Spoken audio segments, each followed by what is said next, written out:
Welcome to profit book. अभी देखो almost हम लोगों ने सेल्स के अंदर ये सारे कवर कर लिए।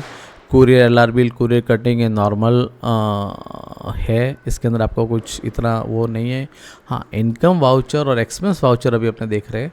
इनकम वाउचर के अंदर क्या है कि सपोज़ मेरे को एस से इनकम हुआ, क्या हुआ, इंटरेस्ट की इनकम हुई, मैंने डेबिट किया ये आस्था को, सपोज 2.5 लाख रुपए की मेरे को इनकम हुई। इसके अंदर उन्होंने टीडीएस काटा सपोज 25,000 रुपये 10% के हिसाब से।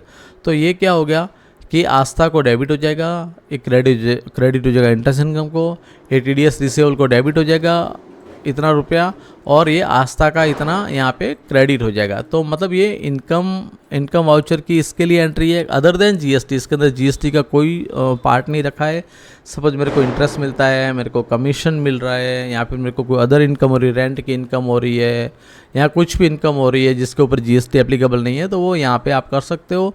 मतलब पर्टिकुलर इसके अंदर क्रेडिट होगा, इसको डेबिट होगा, और ये इतना रुपये होगा, उसने टीडीएस काटा तो टीडीएस की एंट्री हो जाएगी। ये आपका इनकम वाउचर पर्टिकुलर इंटरेस्ट है, कमीशन है, रेंट है, या अदर टाइप कोई भी इनकम है, मिसलेनियस इनकम हो गया, उसके रिगार्डिंगली आपका ये इनकम वाउचर आपको एंट्री करना है। ये सेम इसका ऑपोजिट है एक्सपेंस वाउचर।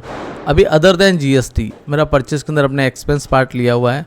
इसके अंदर क्या है कि सपोज़ मैंने कोई भी एक एक्सपेंस किया, मैंने इलेक्ट्रिक एक्सपेंस किया, तो मैं क्या करूँगा, डेबिट इलेक्ट्रिक एक्सपेंस कर दूँगा। अगर मेरा है सपोज़ मेरा सैलरी एक्सपेंस है, मैंने सैलरी एक्सपेंस कर दिया। क्रेडिट सपोज़ मैंने ये क्रेडिट मैंने इसका कर दिया, और कितना कर दिया मैंने 25,000 रुपये। और मेरे को अगर टीडीएस काटना है तो इसके अंदर जा करके मैं एप्लीकेबल टीडीएस और कैटेगरी डाल दूंगा, तो यहाँ पे टीडीएस की डिटेल आ जाएगी। आप टीडीएस काटना टीडीएस काट सकते हो। मतलब ये क्या हो गया, वन काइंड ऑफ जेवी हो गई, डेबिट हो गया सैलरी एक्सपेंस को, क्रेडिट हो गया आस्था का 25,000 रुपये। ठीक है, इसकी अकाउंटिंग स्टैंडर्ड अकाउंटिंग में इसकी इफेक्ट आ जाएगी, और इसको एंट्री इनकम और एक्सपेंस अदर देन जीएसटी के लिए आप इनकम एंड एक्सपेंस वाउचर का आप यूज कर सकते हैं। इसमें एक्सपेंस आपका अगर जीएसटी वाला है तो प्लीज़ आप परचेज में जाकर के एंट्री कीजिए, और उसमें आप एक्सपेंस अकाउंट सिलेक्ट कर सकते हैं। जैसे मेरा मतलब ये इलेक्ट्रिक एक्सपेंस है, रेंट एक्सपेंस है, कुछ भी एक्सपेंस है, वो आप अकाउंट सिलेक्ट कर सकते हैं डेबिट अकाउंट के अंदर।